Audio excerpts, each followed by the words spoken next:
The policy is national education policy. Obviously, it is for the nation, and it is presented as a policy that may remain in place for several decades till it is changed when it gets changed. Now, as of today, of the world population of about 8.5 billion, that's 850 crores, or between 800 and 850 crores, we in India amount to roughly 135 crores of the population. There are projections on Indian population, and we are set to overtake China very soon. And these projections say that China is now reversing to a lower figure because of educated women who have fortunately right on their bodies. We are expected to move forward in the population figures and go up to 165 crores before we start the reversal. And that is about 4 decades from now. Now, that is precisely the time visualized by this policy. That is, we are saying that out of the world's total population, 1 in every 5 will be an Indian young person who is in need of education. That's a very vast number. It's a very vast number in terms of proportion to the world population. And what happens to this vast number is definitely going to affect the world population, the humanity as such. The entire humanity is no longer a question of what happens within India. It is simply the question of what happens within India, which is also going to affect the world in a serious way, either regressively or progressively. So with that preface, let me ask this question. When the policy says that it wants to foreground the Indian tradition of or traditions of knowledge, I mean, this is something which every Indian would like to actually hear said. Every Indian should feel happy when the government says we want to bring back Indian knowledge traditions, because which Indian would like to lose valuable traditions? I understand that. But there is a serious issue there. And the issue is not like the debate at the beginning of the 19th century. That debate was Sanatan versus Nutan. It started in Bengal. It started with Rajaram Mohan Rai and his colleagues. It started with some teachers in colleges, in the Calcutta college there, such as Henry Derozio and others. And in that debate, the Nutana side, the modernity side won, and the Sanatan side got defeated. The argument at that time was, should we bring into teaching Sanskrit and Persian, or should we get on to the English knowledge and English teaching? And people, Indian people, not the British, the Indian people at that time, those who were in the business of education, in the field of education, made a choice. They said they would like to learn something about the West, something that is Western, because that is what will make, hopefully, India a modern nation. The debate this time is not of that kind. It is a slightly different debate. And it is that this time the government appears to be hell-bent on proving that the traditional Indian knowledge is not just at par but even superior to what is the Western knowledge. It is not the question of choosing between the West and Indian knowledge that is facing us. It is the question of calibrating the compatibility of the two traditions, which was not the challenge for the 19th century generation.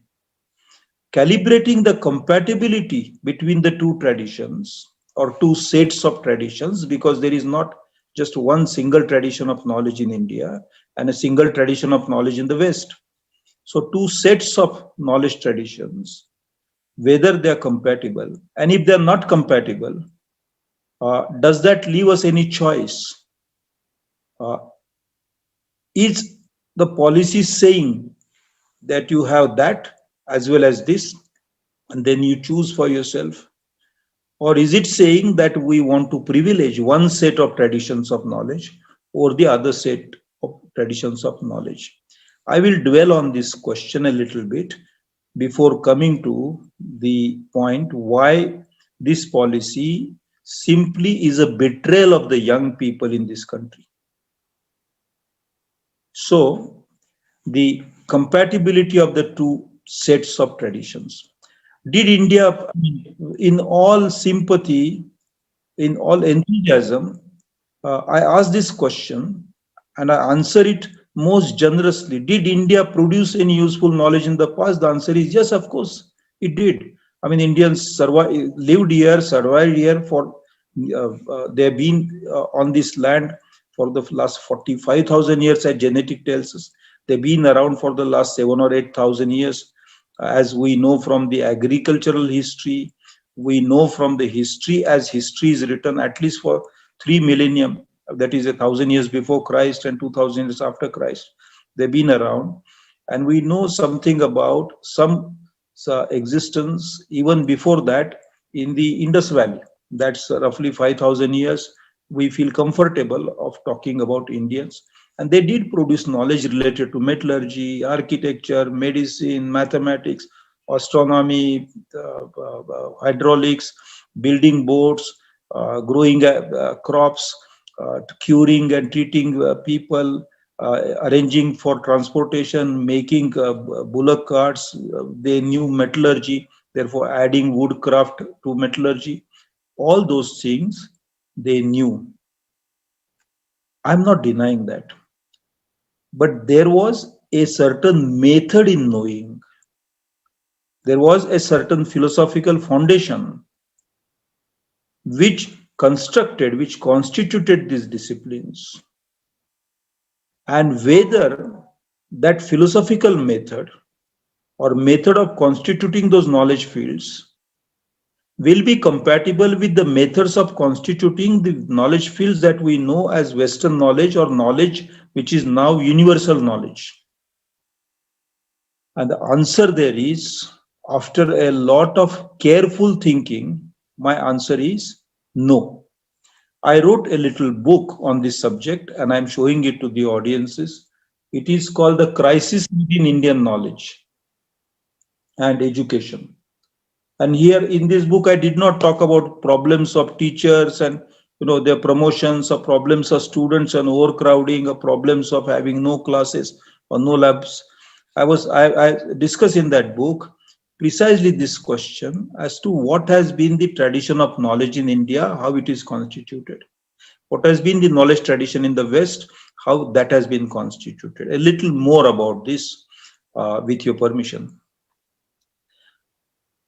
Knowledge, as philosophers recognize, is collected memory of a society. That is, because human beings speak and human brains have the ability to conduct thought through speech, articulate thought through speech, convey it to others in the community, because the human brain has the ability which has earned its the name of recursive brain. Thinking about thinking is possible for the human brain, and that thinking about thought is shared with others. And when that is shared, it is no longer that person's thought or my thought. It becomes thought in the objective space, impersonal space, neither mine nor her or his. The thought in the impersonal space accumulates over generations. That accumulated thought or accumulated memory of thought is what becomes knowledge in any civilization. There's a fabulous book which is written by Pablo Rossi, It is called The Art and the Logic of Memory. This book details how the Western tradition of memorization, memory storing, memory transmission from one generation to the next generation resulted into a system of classification in physics, in chemistry, in botany, in zoology, how different, in mathematics, how different tables cropped up, and finally, how beginning with Bruno and then of course Galileo and finally Leibniz, Gottfried Leibniz, the German French, the French Swiss thinker, finally managed to pull together all these different classifications and put them under a single system of classification where knowledge became verifiable. That is, the external thought could be verified, and one could say whether this was logical structure or not logical structure. If it was logically, if it was, the thought was fitted, insight was fitted into a logical structure, it became knowledge. It got reception as knowledge. It became part of what is known as the universal knowledge. If it did not, even if the insight was brilliant, it did not gain the status of knowledge. Now, that is the foundation of disciplines and knowledges in the West, or what we call rationality, is the foundation. And by rationality, I do not mean reason as against imagination. By rationality, I mean the classical definition of that term, the ability of the mind to understand and know. So this knowledge system, this accumulation of memory, classification of memory, subsets of memory of generations, subsets of insights of generations, classified into disciplines, subjects, interrelated, interconvertible, became a set of knowledge traditions in the West. In India, verification was not the method used for assessing insights.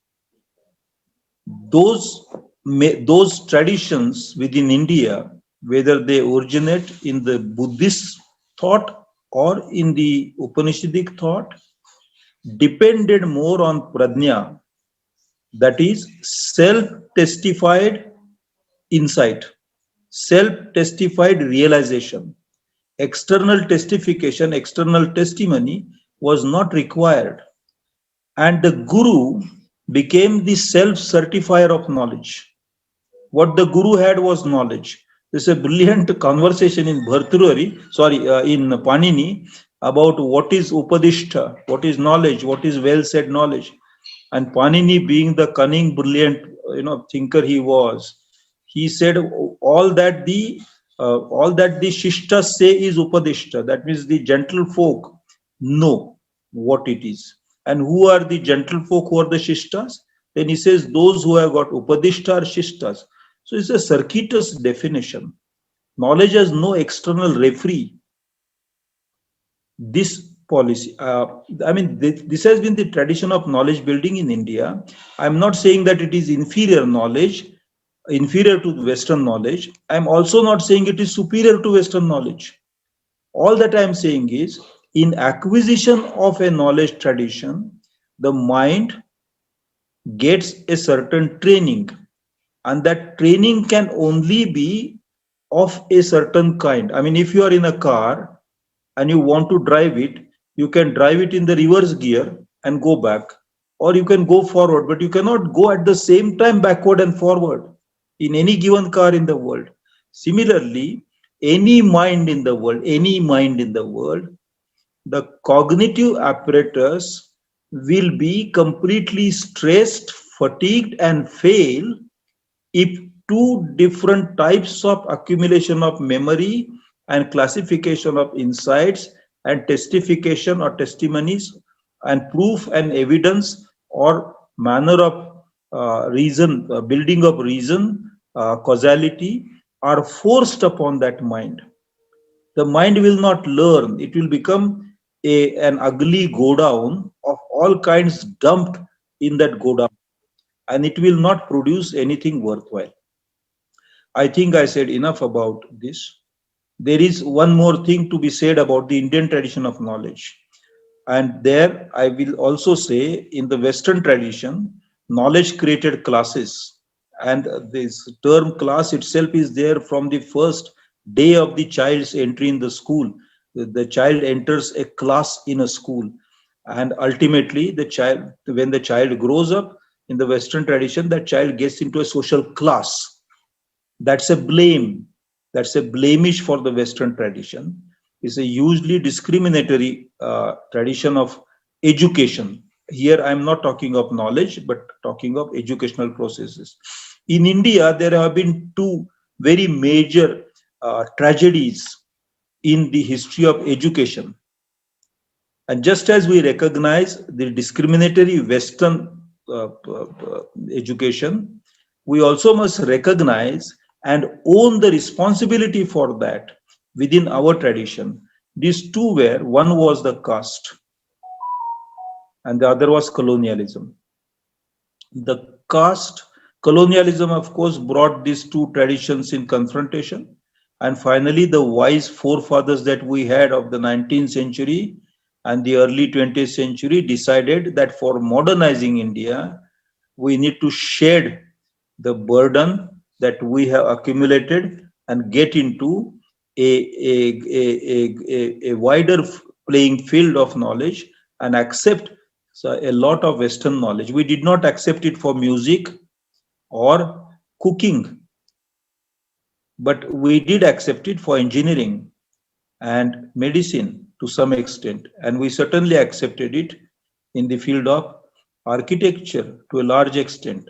We built upon the native skills and the Western knowledge and created a compromise. The Indian knowledges, as practiced in the Indian University today, have been a great compromise worked between the Western tradition and Indian skills and traditions and knowledges. The methods developed in Indian schools and colleges and universities have been a great, wonderful compromise, synthesis of a very productive nature. And that's how Indian students are at home in Indian society, and they also do very well when they go outside. This policy says that it will foreground ancient eternal knowledge. Now, I know how translation works between Sanskrit and English, and therefore I submit for your consideration that when we want to use the word prachin in any Indian language, the English translation is ancient. But when we want to use the word Sanatan, the English translation is ancient eternal. So they want to bring the Sanatan knowledge in the center. And the policy clearly says that this will be a guru-oriented, teacher-oriented policy. I have never heard of any education policy anywhere in the world, whether it is Russian, whether it is Argentinian, Spanish, Britain never produced such policies. But they gave freedom to the institutions to produce policies, except for some directives in the 19th century and early 20th century, and mainly for the colonies. But I have not heard of policies which say that teacher is the center of knowledge production and teaching, education. Policies have said knowledge is at the center. They also said the child is or the learner is at the center. But to make the teacher as the center ties up with this Sanatan attitude. In this Sanatan tradition, the guru is the self-testifier of knowledge. And the child who learns is supposed to learn without asking questions. In the list of values that this policy has stated, not once, but at least 3 times, the word disciplined is the first word. So the child has to be disciplined, obedient child, who will respect the guru. The guru is the self-testifier in the tradition of knowledge that they want to revive, which had died a natural death, is being revived. And in order to revive that tradition, there has to be an ecology of knowledge, an economy of knowledge. And for that, Sanskrit becomes the currency, useful currency. And so Sanskrit is being promoted. I think as a 21st century Indian, that the young generation here want something different. And therefore, I'll return to these two wounds, mortal wounds, that the Indian knowledge tradition received. The first was the caste system, I said. The caste system disallowed the knowledge gathered through the senses, the perception, the sensory organs, touch, smell, the feel, the feel of the weight, uh, anything coming out of labor or skill related to craft was denied entry in the Shishya, Guru Shishya complex of knowledge. As a result, and also as a result of the fact that uh, almost the majority of Indians were kept outside the domain of knowledge owning, knowledge production, knowledge practice, knowledge handing down. As a result of that, the knowledge is produced by the craftspeople, the laborers, by women, did not reach the Indian stock of knowledge. That is, we produced a lopsided knowledge tradition which, even before the learning begins, has sanctioned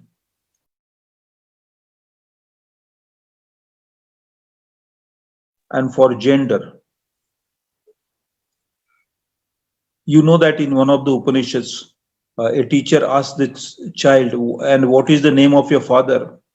And when the child says, "Okay, I don't know my father's name," the teacher sends that child away to the forest and says, "Come after 12 years and tell me what you learned. Be on your own." But that is only anecdotal. This was a vast social problem. I mean, we have an account of what was being taught before the British set up their schools here. There are wonderful books about the 18th century learning and teaching in India. But the fact is that in every village and every town, a large majority was left out of the domain of knowledge. That was a mortal wound to our stock of knowledge. It did not grow, evolve the way it should have evolved together with the evolution of the needs of the society in the changing complexities of our economies, changing complexities of our production and labor practice and land relations and gender relations and so on. The second wound is that of colonialism. Colonialism rendered us as pale shadows of the colonizers. We lost nerve, we lost self confidence, we started miming, we started lapping up everything that came from the West as knowledge, even if it was not knowledge there. And we started looking at everything that existed here as non knowledge, even when it was useful knowledge, except in very few areas, to a large extent, as I mentioned earlier, music. A policy for the 21st century young Indians, a policy of education should be such that it will free us from being pale shadows of the West and give us chance to compete with the West on equal footing and show to the world that we also have talent, we have genius. It should also be a policy which will include the knowledge of the tribes, knowledge of the caste, knowledge of women. That's a large majority, the largest majority of the Indian society. This policy is running away from curing both those wounds in order to wear a mask of self pride self-glorification, and beating one's own chest saying, ah, look, this is 56 inches. But in reality, it will render the Indian students unfit for competing with the rest of the world and unfit to cope with today's problems in today's terms. They might start approaching today's problems in some old terms and start glorifying myths which are best left as being myths, glorifying certain faint memories of past glory and thinking that those faint memories of past glory are no, and thinking that that hallucination is reality, so it will cheat the generation. I will now come to this is the philosophical take on this policy. This policy has at its heart an unviable understanding of knowledge for today. Even if it is imposed on us, the generation which receives that kind of knowledge will collapse as a generation in no time and regret for being victimized by this policy. That's one. There is then a more practical question, and that is, we have at least in theory a school in a village of 650,000 school villages. We have those many schools at least on paper. The new policy says that it will now change it to cluster approach. That means in every 10 or 20 villages, there will be one cluster and the teachers will be appointed to the cluster and not to the school. And that means for every given cluster, let's say of 10 villages, 9 villages will stop having schools and only one village will hold on to the falsehood that all 10 villages are being educated. Whose villages are these that will suffer? These are the villages where the tribals of India live. They will suffer. They will be pushed out. They'll be pushed under. They'll be pushed back. And the mortal wound that the Indian education has received historically will be deepened because them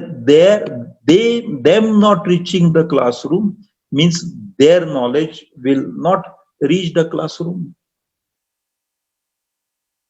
Next, if some of the Indian texts that are and thinkers that are listed in the policy are taken seriously by state-funded universities, because the state-funded universities simply obey bureaucratic orders without generating a critical question for those orders. That has been the tradition since our education system is a gift of the colonial education system, where the education inspector could talk down to the headmaster.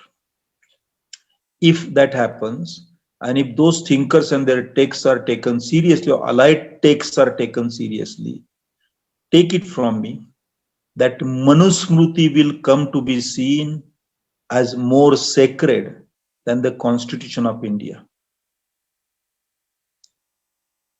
A text which says that women and animals are at par, women and beasts are at par, will be seen as more sacred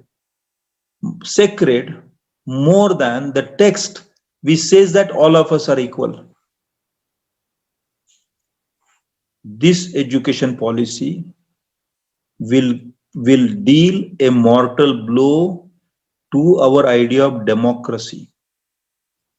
Forget about the questions related to what will happen to college teachers, school teachers, whether it is 4 plus 3 plus 5 plus 2 or 1 plus 6 plus 8. All those are real issues, serious issues. Each issue needs to be discussed and resolved. But what I am saying is the understanding of knowledge itself in this policy, or the understanding of knowledge which is at the heart of this policy, is a deeply flawed understanding of knowledge. And two, this policy has a numerical understanding of the Indian society, but not a social understanding of the Indian society. That is, this policy neither has the wheels nor the body of a car for it to go ahead and deliver to the 21st century young people in India what they deserve, what they need, what the constitution has guaranteed, what the right to education has guaranteed for them, and what will be necessary. Forget if the constitution has guaranteed or not, what will be necessary to meet their aspirations as human beings, living beings in the 21st century. Because the rest of the world is not going to stop by and watch India exercise this experiment. The rest of the world will keep moving forward, and India will find itself marooned into some faulty understanding of what knowledge is. The numbers are too large. The world is changing every minute.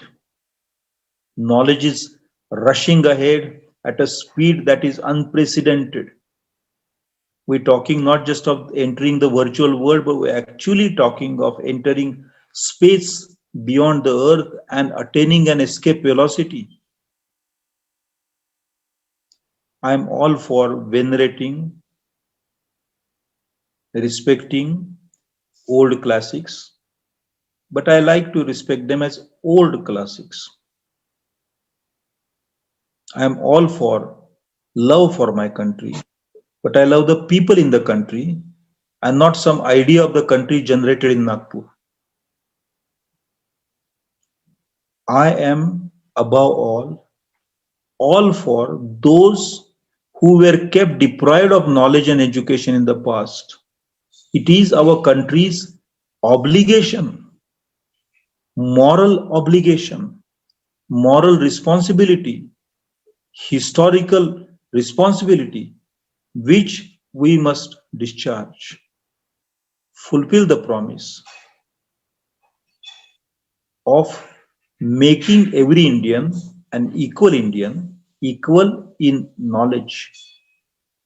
And if we do not do that, in the century, which was named at the opening of the century as knowledge century, India will appear as a cartoon, as a joke, as a fraud, as a betrayal. And therefore, I think we have no right to betray the young.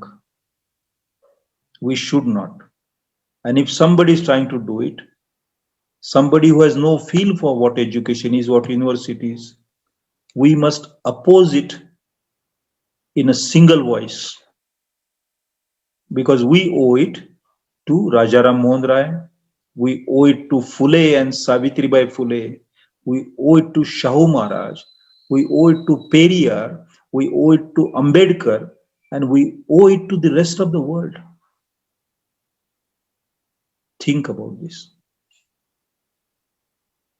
Thank you.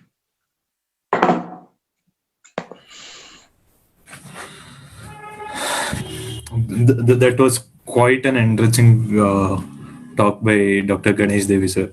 In that sense, being myself a young person here, it was really insightful to know what the policy understands through the issue of knowledge. अच्छा अच्छा हो गया ना मुझे Now translate we'll call upon Ramurthy sir for him to translate what Ganesh Devi sir has just spoken about into Hindi, so that our Hindi viewers could also understand.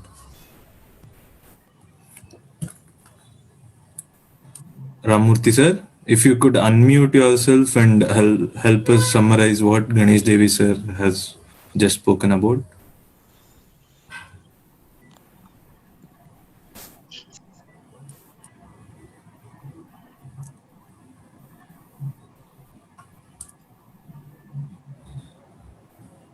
If there is some difficulty at his end.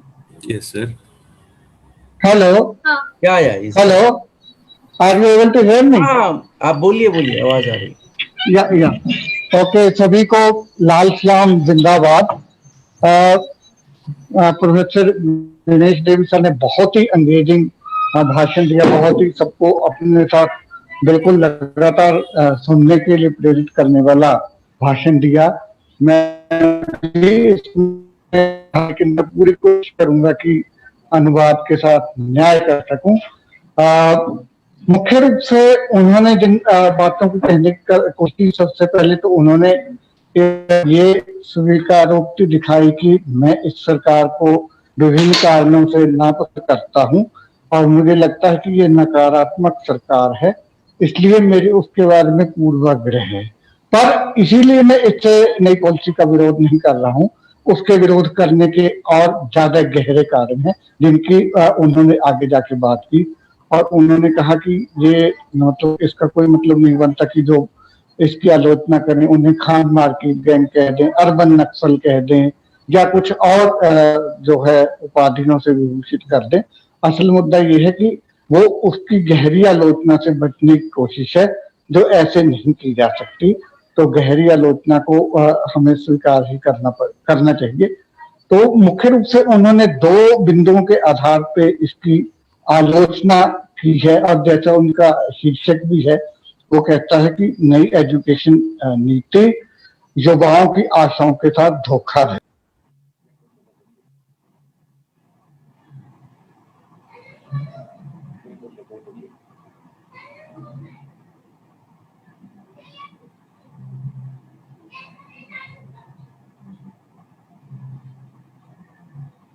आपकी आवाज नहीं आ रही है।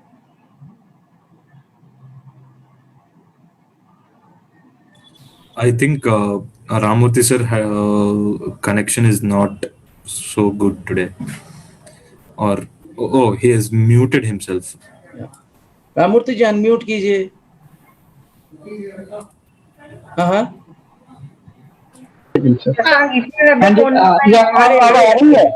आ रही है। हाँ, अब ठीक है, अब नहीं दिक्कत होनी चाहिए। चलिए बोलिए। ओके, मुख्य रूप से एक तो ज्ञान के आधार हैं, उनके बारे में उन्होंने चर्चा की जिसकी मैं अभी बात करूंगा, और दूसरा कुछ प्रावधान है उनकी, उन्होंने विशेष रूप से बात की।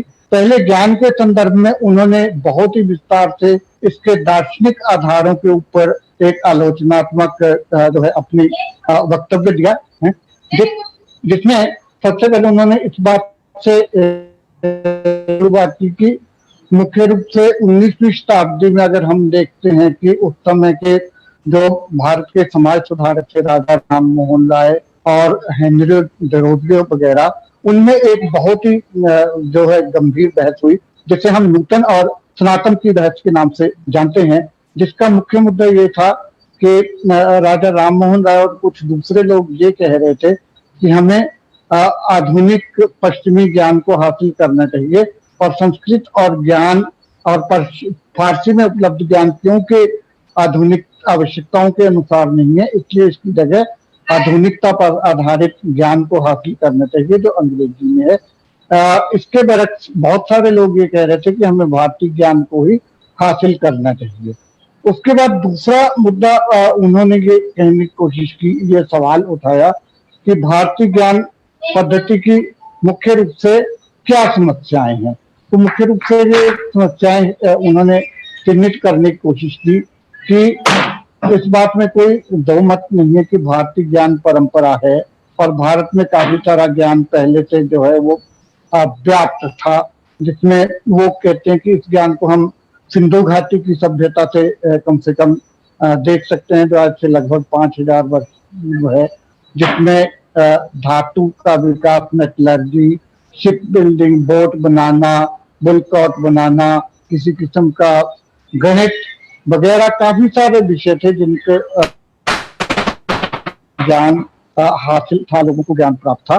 पर अब ये सवाल उठता है कि क्या वो ज्ञान पद्धतियां आज की ज्ञान पद्धतियों के अनुसार हैं, या क्या उनमें उसी तरह का जो है एक विकास और परिष्कार हुआ है जो 21वीं सदी की जरूरतों के अनुसार है। तो उसमें वो दो समस्याओं को चिन्हित करते हैं। वास्तव में पहली समस्या ये है कि ये जो ज्ञान परंपरा है ये अपने जमाने में उस समय के हालात पर के अनुसार ठीक होंगी, लेकिन इनका विधिवत विकास उस तरह से नहीं हुआ जिस तरह से पश्चिमी ज्ञान का विकास हुआ और उनका लगातार जो है संवर्धन हुआ। एक तो इस लेवल पे समस्या है। तो दूसरा उन्होंने कहा कि इसकी कंपैटिबिलिटी यानी अनुकूलता का अपने आप में समस्या है जो कहा। अब उन्होंने उसके बाद दो मुख्य अंतर पश्चिमी ज्ञान विकास परंपरा और भारतीय ज्ञान परंपरा के विकास में करने की कोशिश की। तो उन्होंने कुछ बहुत ही अच्छे रेफरेंस दिए जिनके बारे में हम पढ़ना चाहिए। एक उनकी अपनी किताब है प्रोफेसर गणेश देवी जी की, the crisis of Indian knowledge, भारतीय ज्ञान का संकट। और दूसरा उन्होंने रेफरेंस दिया पाब्लो लिवी, जो मुझे समझ आ पाया, जिनकी किताब का जिक्र उन्होंने किया आर्ट, लॉजिक एंड मेमोरी। तो उसमें पाब्लो रॉसी या आई एम सॉरी फॉर इनकरेक्शन, या पाब्लो रॉसी, जिनका उन्होंने हवाला दिया आर्ट, लॉजिक एंड मेमोरी। तो उसके बाद उन्होंने कहा कि अगर इन किताबों को पढ़ेंगे तो हमारा ज्ञान का जो परिप्रेक्ष्य है, ज्ञान विकास किस तरह से होता है, उसका संवर्धन और प्रसार कैसे होता है, तो हम इसको बखूबी की सहायता से समझ सकते हैं। फिर उन्होंने मुख्य रूप से ज्ञान की परिभाषा के संदर्भ में दो मोटी बातें बताने की कोशिश की। एक तो कि ये ज्ञान जो है स्मृतियों का संवर्धन और हस्तांतरण है, जिसके माध्यम से हम एक दूसरे के साथ बहुत सारी चीजों का आवंटन करते हैं, शेयर करते हैं, और वो चीजें आगे जाकर एक ऑब्जेक्टिव या हम ये कह सकते हैं कि वस्तु परख डोमेन में चली जाती है। वो एक सामूहिक ज्ञान हो जाता है, वो किसी का एक व्यक्तिगत नहीं रहता।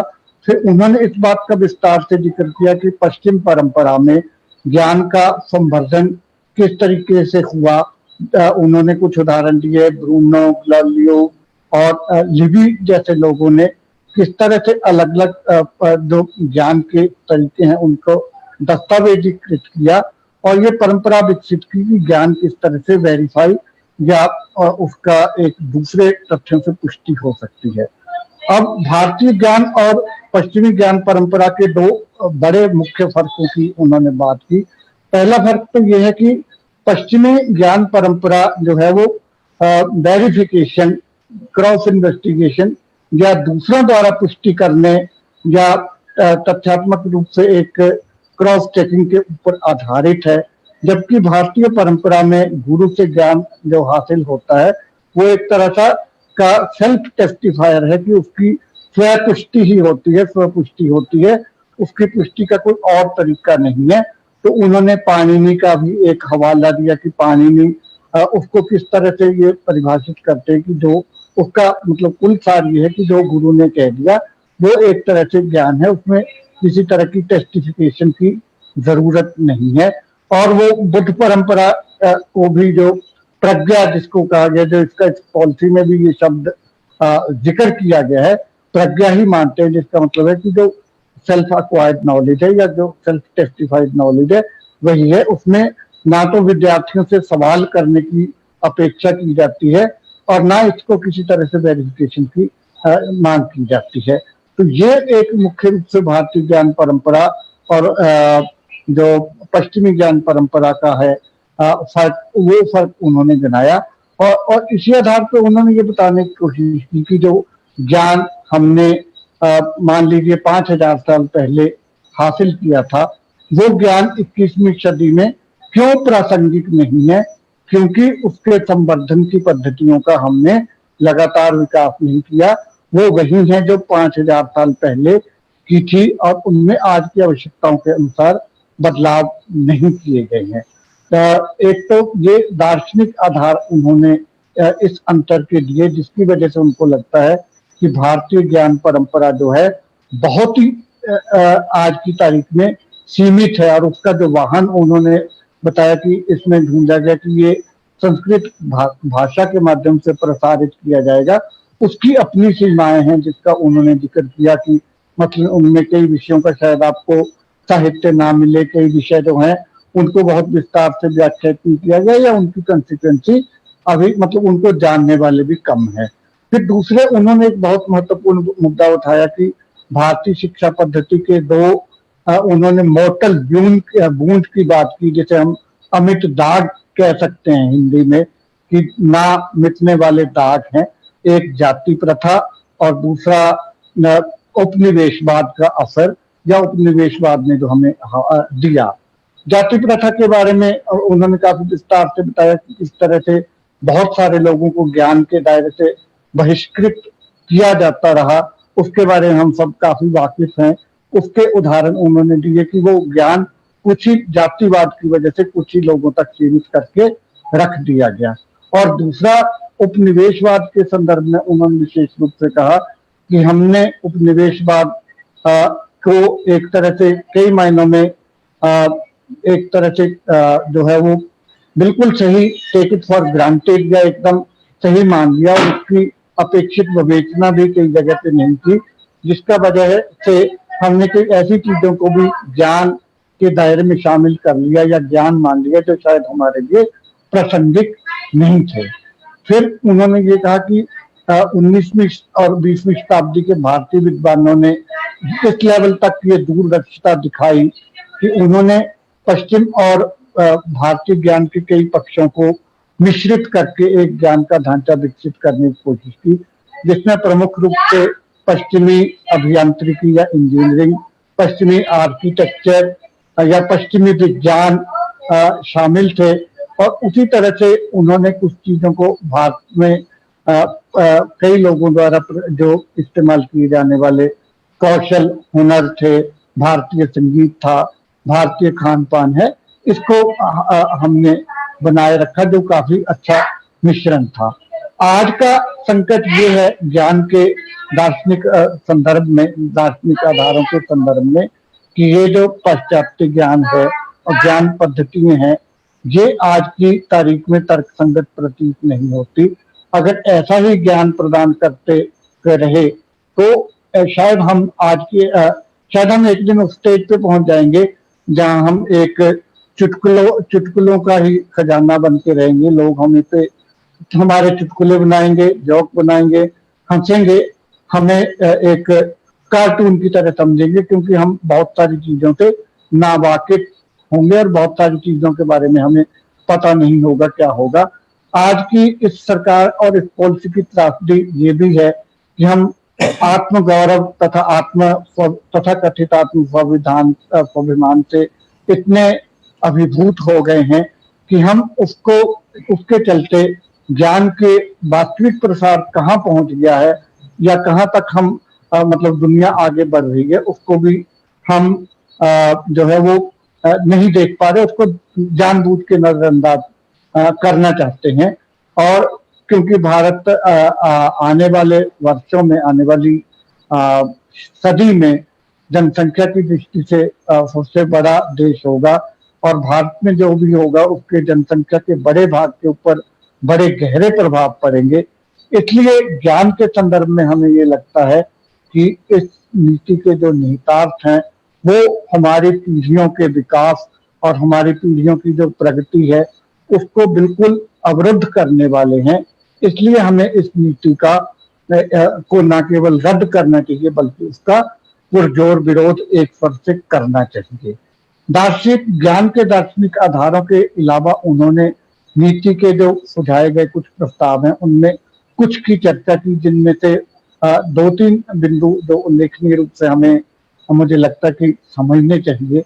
सबसे पहले उन्होंने कहा कि जो प्रस्ताव स्कूल क्लस्टर का प्रस्ताव दिया गया है या कॉम्प्लेक्स स्कूल का प्रस्ताव दिया गया है, जिसका प्रैक्टिकल या व्यवहारिक अर्थ ये है कि 20 या 25 किलोमीटर के बीच यानी 9 या 10 गांव के ऊपर एक स्कूल होगा, जबकि आज ये राइट टू एजुकेशन में कम से कम कहा गया है कि 1 से 1.5 किलोमीटर तक प्राथमिक और 1.5 से 3 किलोमीटर तक एलिमेंट्री स्कूल होना चाहिए।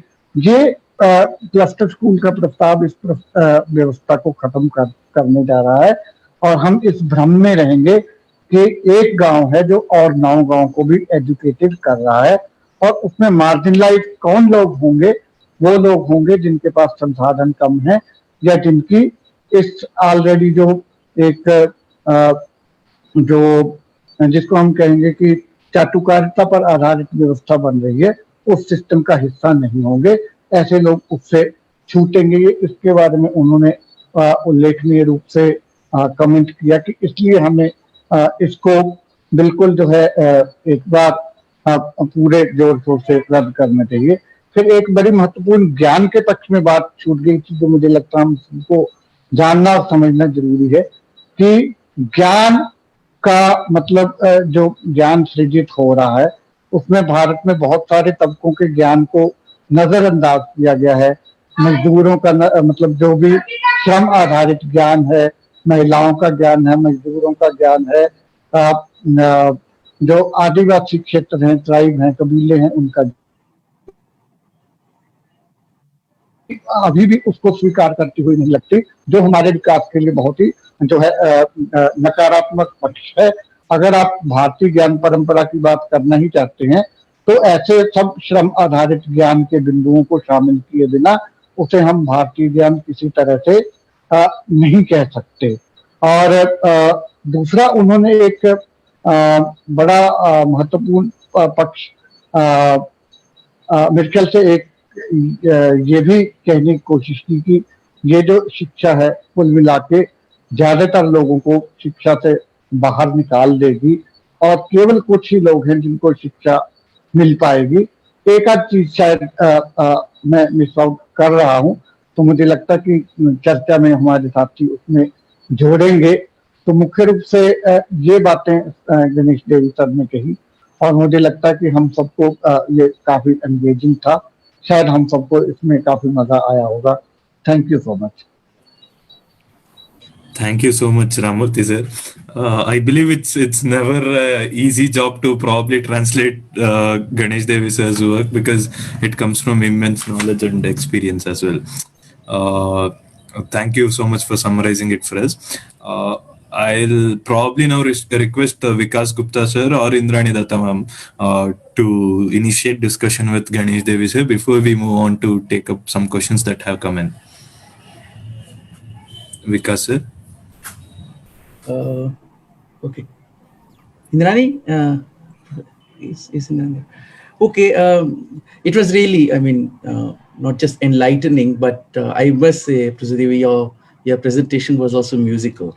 You know, I was in fact thinking to rather ask you that would you like to be multilingual as you have been, but I think Ramamurthy ji really, made that very well. But when I was listening, I was thinking about certain issues, and those issues are more by, I mean, in the nature of perhaps carrying on the discussion. Sometimes even when I say something, it's more in the nature of provocation rather than, a disagreement. One of the things that I was thinking, particularly when you were talking about, the pragya form of knowledge tradition and the 19th century tradition, that don't you think that this is an anachronistic comparison? This is one thing that I was wondering. And the second thing that I was thinking is about your obviously right reference to the exclusion from the main quote unquote, the Indian tradition, the way it is put forward, the mainstream Indian tradition, the way it is presented before us. From there, the exclusion of the knowledge produced by, the excluded castes and women, and how this is a blot, on our knowledge traditions. But you did not talk about, again, not everything isn't necessary, but still I thought that you didn't really talk about the contribution from other religious traditions. And I felt the need to underline it because this policy also remains completely silent on this whole range of traditions outside the Brahminical fold, and this is not just the contribution of the Muslim civilization, Islamic civilization, but it does not say anything about Sikhism, Sufism, Bhakti tradition, nothing. So, I mean, in case time permits and in case you would like to reflect on that, then third thing that I was thinking is, again, it's more by for just getting your more inputs rather than, so I'm proposing an alternative hypothesis. Do you really think that they are serious to promote you know, the ancient, quote unquote, classical knowledge as something, you know, which will be so overwhelming that it will replace, you know, all modern knowledge? um, I mean, what really derive, I mean, what is that really allows us to think like that? Because after all, this Hindutva nationalism is not, you know, the Sanatanism. You know, this is in itself a historical product of the 19th and 20th century and the 21st century. So, I mean, is it not more rhetorical than real? I mean, I was wondering, you know, in case that helps. And fourth, what are the structural provisions in this policy that will facilitate this kind of, you know, transmission of knowledge of Manuvad and, you know, I mean, Brahminical fold, etc., etc. Dr. And Vikas, then the last thing is that since this is, I mean, already in implementation, I mean, today I myself read a circular, you know, which says the Ministry of Education, you know, so, and there are many other things that you already know. So what do we do now? I mean, this is already in implementation. How under pandemic situation and under all kinds of, you know, things that have shaped today's political scenario in the country, what one can think of doing? That's it. Thank you. 8 सवाल थे आपके, उसमें से जितने मुझे याद रहेंगे उसका जवाब देने की मैं कोशिश करूंगा। आपकी बात सही है कि अन्य अन्य रिलीजन जो थे उनकी ट्रेडिशंस, नॉलेज ट्रेडिशंस ने बहुत कुछ हमें दिया है। जैसे जैन ट्रेडिशन में से हमें समय का भान, क्योंकि जो कुंद 4th century thinker, he spoke about time in terms of atoms as if time is matter, और वो बहुत फैसिनेटिंग इंसाइट थी उनकी। काला अणु, काल का अणु, एटम ऑफ टाइम, इस तरह से उन्होंने बात की थी। जैन फिलोसॉफी में समय के बारे में और मैटर के बारे में, दोनों के बारे में बहुत अच्छी तरह से सोचा गया था। बुद्धिस्ट ट्रेडिशन में फीलिंग्स के बारे में बहुत गंभीरता से सोचा गया था, क्योंकि हिंदू ट्रेडिशन है उसमें फीलिंग की बात नहीं है, लेकिन बुद्ध ट्रेडिशन में फीलिंग की बात बहुत अच्छी तरह से सोची गई थी, लिखी गई थी। उसी तरह से इस्लामिक ट्रेडिशन जो है उसमें से हमें क्राफ्ट से लेके म्यूजिक तक और फिलोसॉफी से लेके पोएट्री तक बहुत कुछ मिला है। यहाँ जो क्रिश्चियन ट्रेडिशन थी 1st century से, सीरियन क्रिश्चियन ट्रेडिशन, उसमें से मुझे पता नहीं, लेकिन LSS मैली नाम के स्कॉलर ने the wonder that India was नाम की जो किताब लिखी है, उसमें अलग अलग चैप्टर्स है कि किसने क्या क्या कंट्रीब्यूट किया। महाराष्ट्र में महानुभाव होते थे जो हिंदू भी नहीं होते, महानुभाव जो है पंथ है, उन्होंने बहुत कुछ प्रोड्यूस किया है। ओरल ट्रेडिशन जो है राजस्थान में नोमैडिक कम्युनिटीज की, उसमें बहुत प्राचीन समय से एक अलग हिस्टोरियोग्राफी का अंदाज था। एग्रीकल्चर में जो जुटे थे लोग, उसमें नॉलेज ऑफ एग्रीकल्चर ये काफी था। मैं देख रहा हूँ कि जो जूम सिस्टम है आदिवासियों की, जूम यानी जिस जूम पे हम मिल रहे हैं अभी, वो नहीं, जो शिफ्टिंग कल्टीवेशन है, सोइंग है, उसके कुछ उनके प्रिंसिपल्स अपने ढंग से बने थे, जिसमें मिथ, साइंस, प्रैक्टिस और लेबर एक स्पेक्ट्रम में बनते हैं। जैसे पश्चिम की तरफ के जो साइंसेस बने हैं उसमें भी काफी मिथ होती है।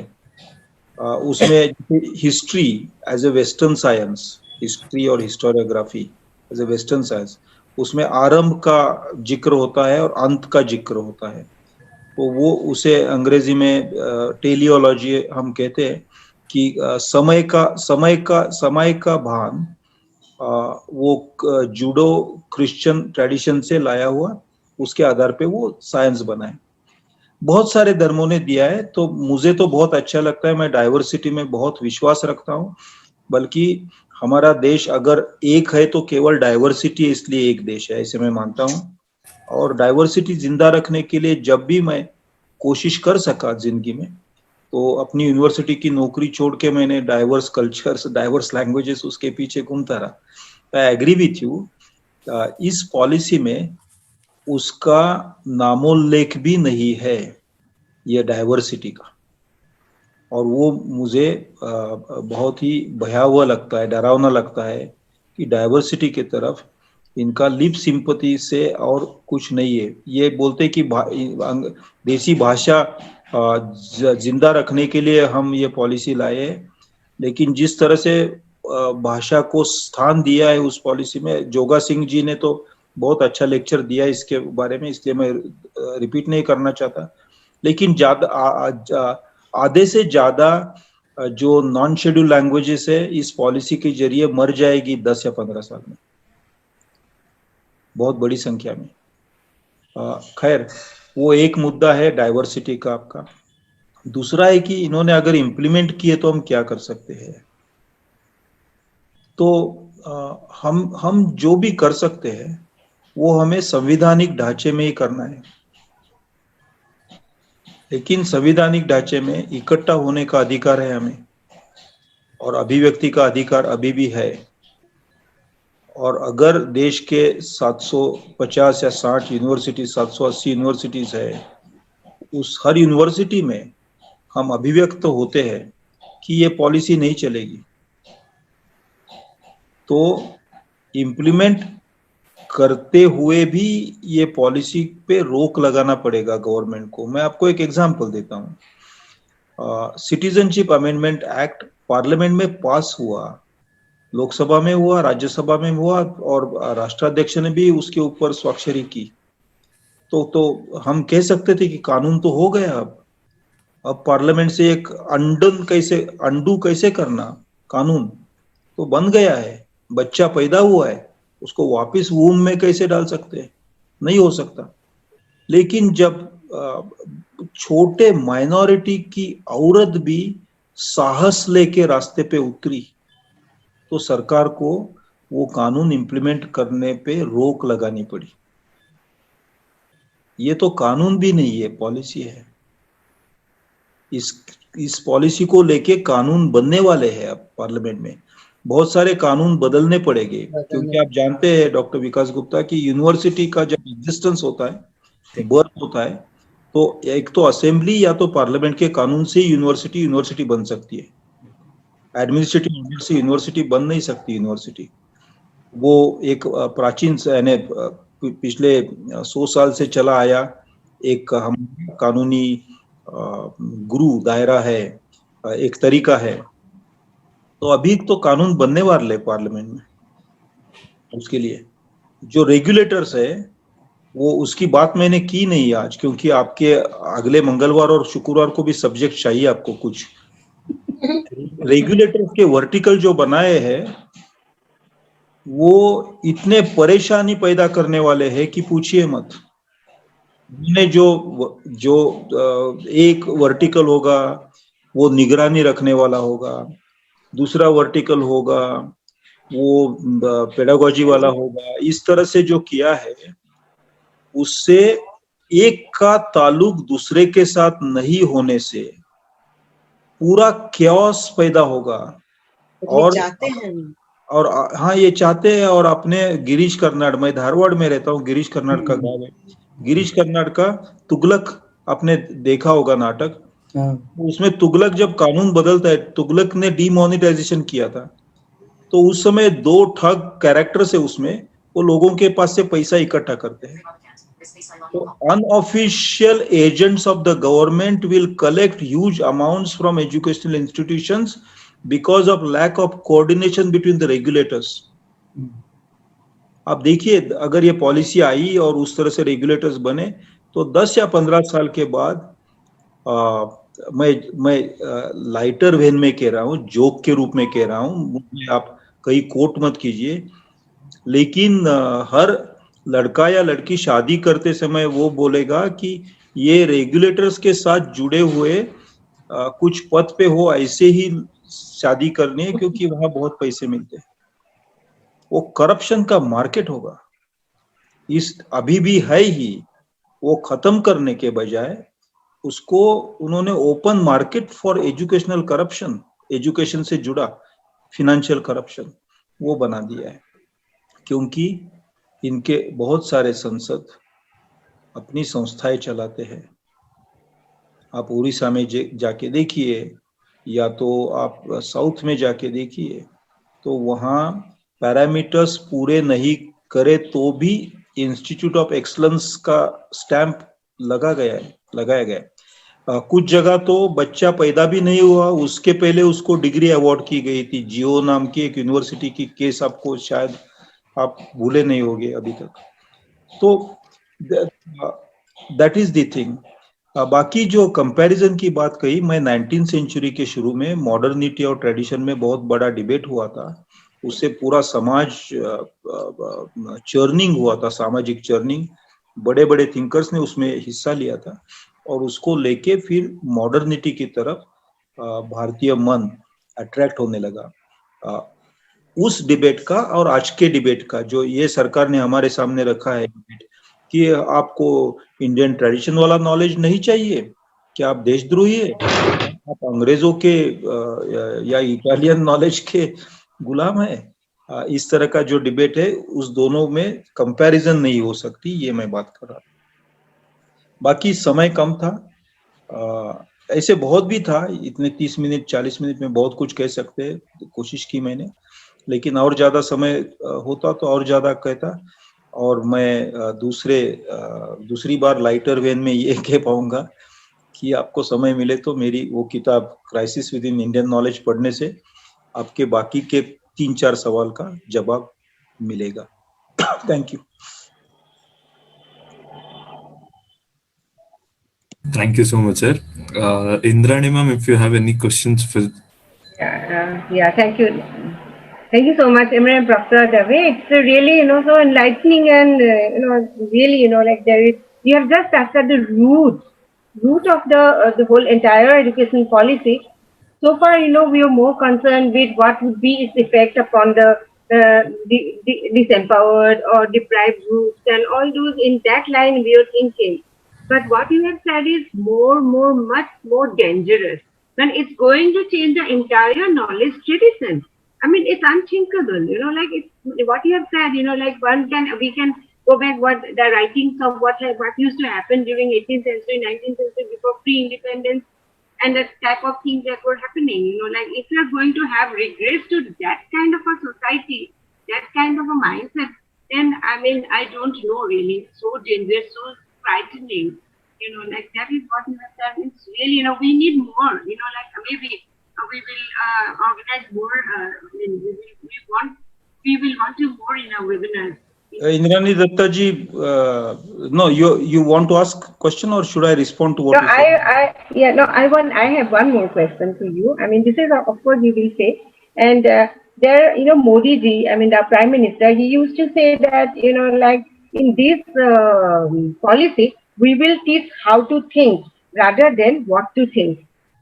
I mean, this he keeps on saying. I think 2-3 lectures he said this.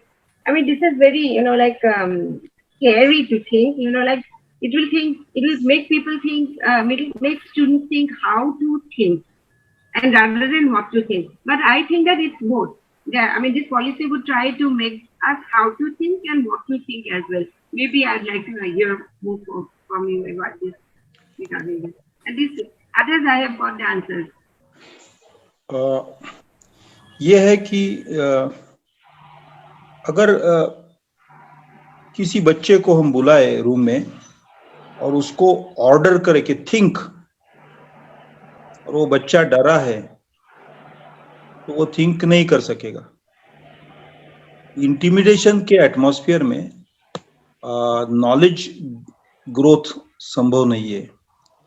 और इन्होंने स्कूल के क्लासरूम के साथ जो बाल भवन की कल्पना है और कॉलेजेस को जो कहा है कि सामाजिक काम में जाना है, ये दोनों असलियत में आरएसएस शाखा स्थापना के लिए जगह करने की बात है, आपके और मेरे टैक्स के पैसे से। और स्थिति स्कूल्स में और कॉलेजेस में भी डर की स्थिति रहेगी हमेशा, क्योंकि वो सुबह सरस्वती वंदन से ही स्कूल की शुरुआत होगी और डाइवर्सिटी को मारा जाएगा। एक ही प्रकार के लोगों ने नॉलेज प्रोड्यूस किया है ये बताया जाएगा। साइंटिफिक थॉट को सेकंड क्या थर्ड प्लेस भी नहीं मिलेगी, क्योंकि ये कहने लगेगे कि हमारे यहाँ प्लास्टिक सर्जरी होती थी, हमारे यहाँ स्पेसक्राफ्ट चलते थे वगैरह, और उस पर अगर हम क्वेश्चन करते तो सजा हो सकती।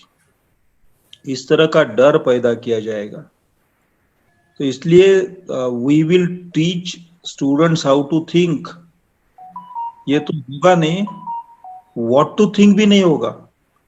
We will tell students what to think, ये होगा। एक छोटी फिल्म है, डॉक्यूमेंट्री फिल्म, आप प्लीज सर्कुलेट कीजिए सबको। उसे अवार्ड मिला था, इंटरनेशनल अवार्ड, 5 मिनट की है। उसका टाइटल है 2 + 2 × 2 = 5 = 5। 2 + 2 = 5। मैं उसकी स्टोरी आपको बता सकता हूँ, बहुत 2 मिनट की स्टोरी है। टीचर आता है क्लासरूम में और ब्लैक बोर्ड पे लिखता है, लिखना शुरू करता है, लेकिन बोलता है बच्चों हमारे हेडमास्टर आज कुछ बोलने वाले। तो स्कूल में जो लाउड स्पीकर होता है उसमें से आवाज हेडमास्टर की आती है और वो आवाज कहती है बच्चों आज आपको बहुत इंपॉर्टेंट लेसन मिलेगा, वो जिंदगी में कभी मत भूलना। आवाज बंद हो जाती है। फिर टीचर ब्लैक बोर्ड पे लिखते हैं 2 + 2 = 5। तो वो पूछते हैं कि ये किसको सही लगता है। तो कुछ बच्चे हाथ ऊंचा करते हैं। तो इतने में बाहर क्लासरूम के बाहर खड़े बड़े से बच्चे या छोटे से टीचर अंदर आते हैं और गन लेके जिन्होंने हाथ ऊंचा किया उसको शूट करते। उनका जो लोही है, उनका जो खून है, वो ब्लैक बोर्ड पे उसके छींटे उड़ते हैं। फिर टीचर लिखना शुरू करता है 2 + 2 = 5। All children write 2 + 2 = 5. Only one child who has written 2 + 2 = 5 scratches out 5 and writes 4. वहां फिल्म पूरी होती है। ये एटमॉस्फेयर क्लासरूम में रहेगा। अभी भी इनके नॉन स्टेट एक्टर्स यूनिवर्सिटी को किस ढंग से कंट्रोल करते हैं हमने जेएनयू में देखा है, जामिया में देखा है, जादवपुर में देखा है, और रोहित वेमुला किस ढंग से मर गया वो हमने अपने आंख से देखा है। ये इनकी शिक्षा नीति है। I feel very sorry for the young generation. और मैं इतने सख्त शब्द में मैंने बहुत गवर्नमेंट के सामने बहुत बार बोला है, लेकिन इतने सख्त शब्द में बोलने का मेरा मन इसलिए होता है कि मैं हर दिन ये देख रहा हूं, अंग्रेजों के समय भी कुछ खुल के लिख सकते थे, बोल सकते थे,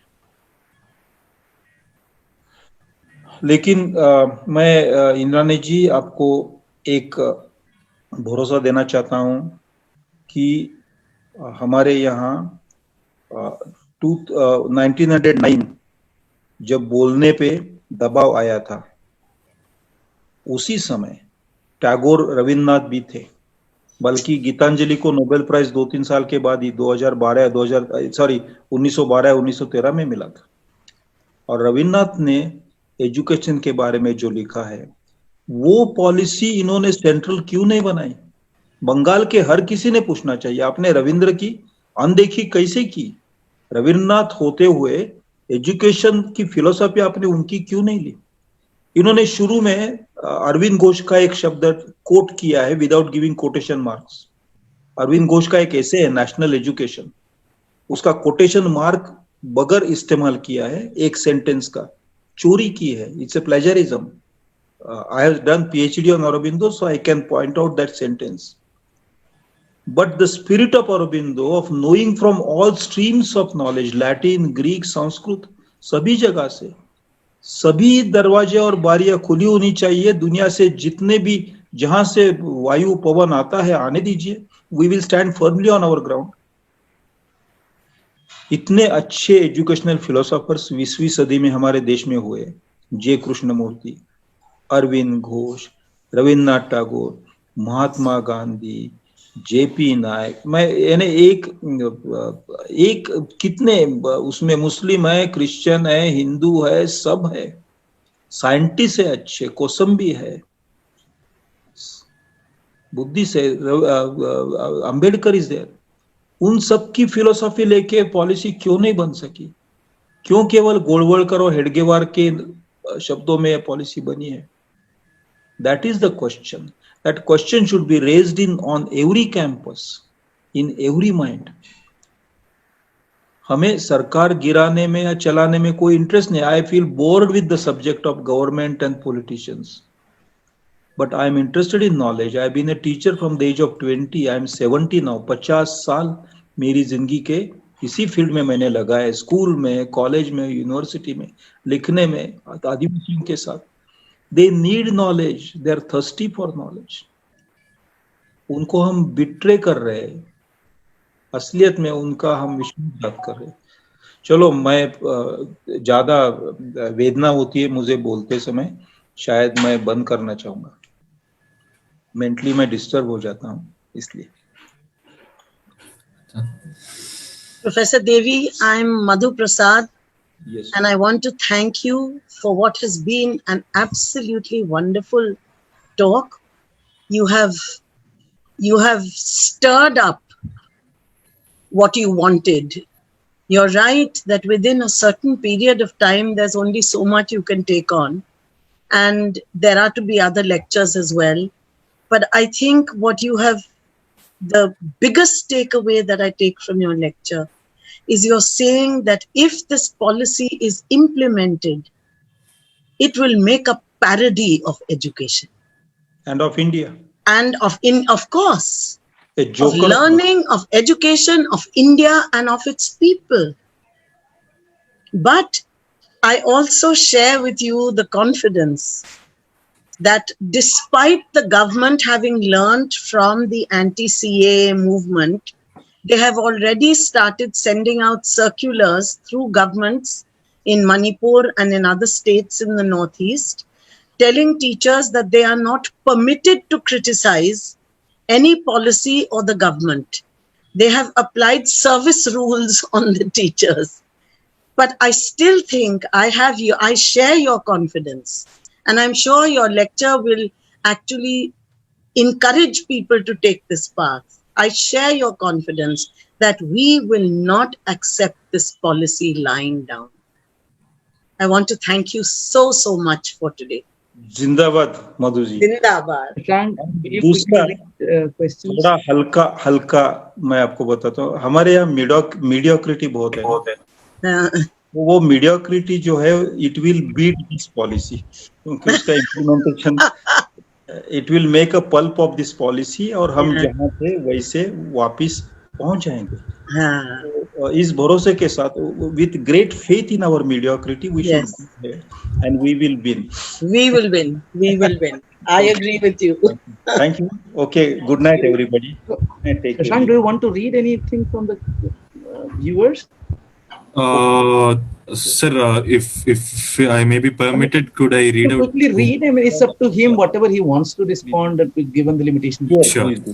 There were three questions. Amarendra Pandey is asking, Sir, you have delivered JP Memorial lecture at Vechi where you talked about a letter written by Narayan Desai in the second half of 2014.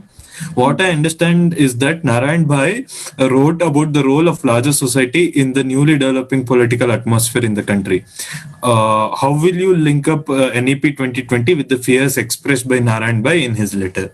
So Amarendra Pandey has asked this. Suhas Kolhekar from NAPM is asking Professor Ganesh Devy sir, although the policy promotes Guru Shishya Parampara or the following of the Adesh, they have no place for creativity of teachers as a facilitator to the learner.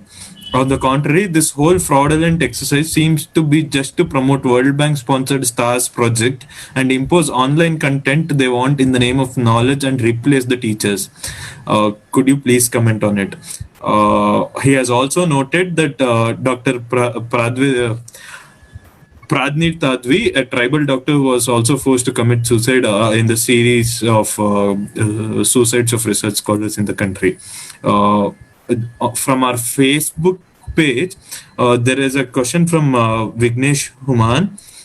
He asks, though NEP speaks of mother tongue based education, it is limited to scheduled languages in implementation. In implementation, it will be reduced to state official languages, leaving behind over 700 languages. It is making things difficult for not just tribal students, but also for migrant children. How would you probably approach this problem, he asks. Narbinder has noted that it was a very important lecture in today's era. If possible, he has asked us to release Hindi translation in the form of a written article. We'll try so in the upcoming days. But if we can have more inputs on whatever Ganesh Devi sir thinks around these comments. आप इसका recording हमें भेजते तो मैं भी सुनूंगा और समझने की कोशिश करूंगा कि मैंने क्या कहा. Definitely, sir. We'll share. और वर्ल्ड बैंक सुहास तई को मुझे ये कहना है कि वर्ल्ड बैंक की जगह, अब उनका सवाल बिल्कुल सही है, वर्ल्ड बैंक की जगह यूनेस्को कहना चाहिए, क्योंकि जो डेवलपमेंट गोल्स है उसकी बात यूनेस्को के सर्कुलर से जितनी आई थी उसके सभी वर्ड्स इस पॉलिसी में उन्होंने लगाए हैं, चिपका दिए इधर उधर वहां पे. तो और वो कॉस्मेटिक के रूप में लगाए. जैसे यूनेस्को की कोशिश थी कि एक भी भाषा नहीं मरनी चाहिए पढ़ाई को लेके, पढ़ाई के वजह से भाषा नहीं मरनी चाहिए, तो इन्होंने वो भी वर्ड्स लगाए कि एनकरेज ऑल इंडियन लैंग्वेजेस वगैरह. लेकिन नॉर्थ ईस्ट में जो सर्कुलर निकाले हैं वहां क्रिश्चियन इंस्टीट्यूशंस इनको अच्छी नहीं लगती, उनको भगाने की कोशिश कर रहे हैं, इसलिए वहां से सवाल ना आए ये वो बंदोबस्त किया है. बाकी भाषाओं के ऊपर मैं बहुत लंबी बात कर सकता हूं की होती, लेकिन जोगा सिंह ने आपके साथ, professor Joga Singh is very very knowledgeable, तो मैं मानता हूं, मैंने सुना नहीं उनका लेक्चर, लेकिन आपको पहले से वो बेनिफिट मिला है. लेकिन मैंने एक सेंटेंस में ही कहा था कि आधे से ज्यादा नॉन शेड्यूल लैंग्वेजेस इस पॉलिसी में मर जाएंगे. It has complexities, great complexities, लेकिन समय नहीं है. हाँ, मुझे याद है कि मैं जेपी नायक लेक्चर के लिए पूना में गया था और उसके कुछ समय पहले, 2-3 महीने पहले, नारायण भाई देसाई ने, जो माधव देसाई के बेटे थे, उनका उसके तुरंत शायद देहांत भी हुआ लेटर के बाद, उन्होंने लेटर लिखा था और सबको इकट्ठा करने की बात की थी. मैं आपको बताता हूं बड़े कॉन्फिडेंस से कि इसको जो विरोध आएगा वो एजुकेशन डिपार्टमेंट से या प्रोफेसर्स के पास से नहीं आएगा. इसको विरोध आएगा एक एक विलेज से आएगा.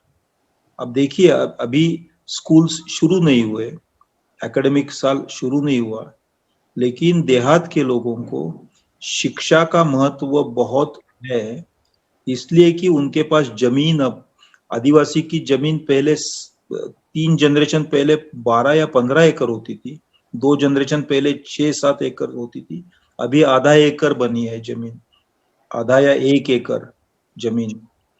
और वो जमीन से प्रोडक्शन नहीं ले सकता था, इसलिए बहुत साल तक उन्होंने स्त्री से प्रोडक्शन लिया है, स्त्री को मजदूरी करवा के कंस्ट्रक्शन साइट पे।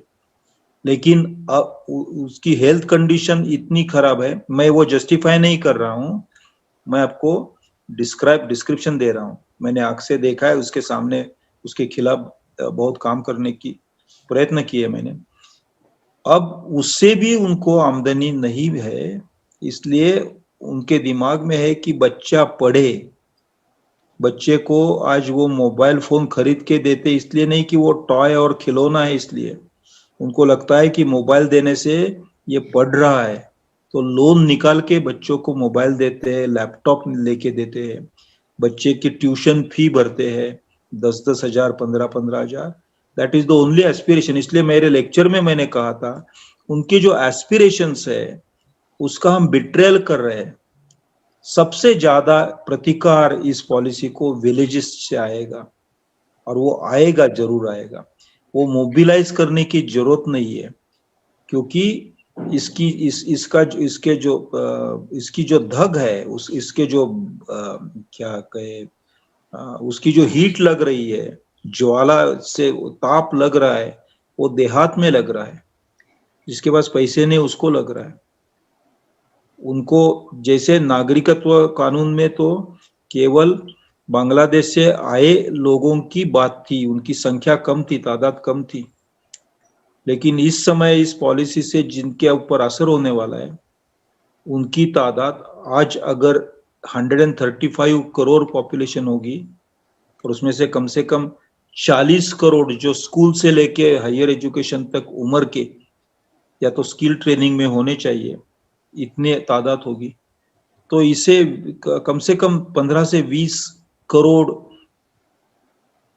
स्टूडेंट्स, यंग पीपल विरोध करेंगे। लेकिन हमें उनको क्यों विरोध है, क्यों करना चाहिए, ये अच्छी तरह से समझाना चाहिए। हम अगर बहुत सारे टेक्निकल शब्द, बहुत सारे कानून, बहुत सारी कानूनी बात उनके पास लेके गए तो वो समझेंगे नहीं। सीधी बात है कि ये शिक्षा आपके तक पहुंच नहीं रही है, और ये नहीं मिलेगी तो आपको व्यवसाय नहीं मिलने वाला। तो आप इसके बारे में क्या सोचते हैं? ये simple reduction of the policy should be taken to the people. और जो आर्टिकुलेट करना चाहते, मुझे लगता है ये ट्यूसडे और फ्राइडे को एक दिन कम से कम देहात के कुछ 5-6 लोगों को आप बुलाइए, बच्चों को, और वो इसके बारे में क्या सोचते हैं ये पूछिए, तो आप जानेंगे कि वो बच्चे मेरे से भी ज्यादा बहुत व्यथित है। अनिल सतगोपाल और जीएन देवी से ज्यादा व्यथित किसान के बच्चे हैं आज, क्योंकि उनके पास खेती नहीं है, आमदनी नहीं है, शिक्षा, ये एक ही पुल है उनके पास, और नदी है जो बहुत बड़ी क्रॉस करनी है उनको, इकोनॉमी की, इकोनॉमिक डिस्पैरिटी है, और शिक्षा वाज द ओनली ब्रिज, और ये इन्होंने काटा है। वहां हमें पहुंचना चाहिए। ओके दोस्तों, मैं आपकी रजा लेता हूं। Thank you very much. I felt nice being with you, less lonely being with you. Okay. Thank you, sir. Thank you, sir. Thank you so much. Thank you so much, sir. We'll take forward this. जिंदाबाद, गणेश देवी जिंदाबाद।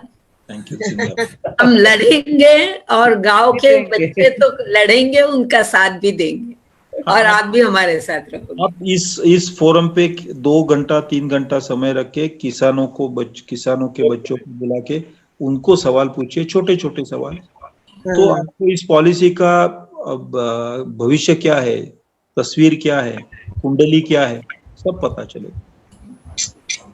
We really feel encouraged, by you. I mean, we are feeling so depressed now. At least some rays of hope. Thank you. Hope till hope creates the thing it contemplates. जिंदा है तो जिंदगी के जीत पर यकीन कर, अगर कहीं है स्वर्ग तो उतार ला जमीन, हम जिंदा है. Thank you. Yeah. Thank you. Thank you. Thank you so much, sir. Jagmohan sir, So, Jagu sir, I think you can stop the live yeah. now. Should I stop the live?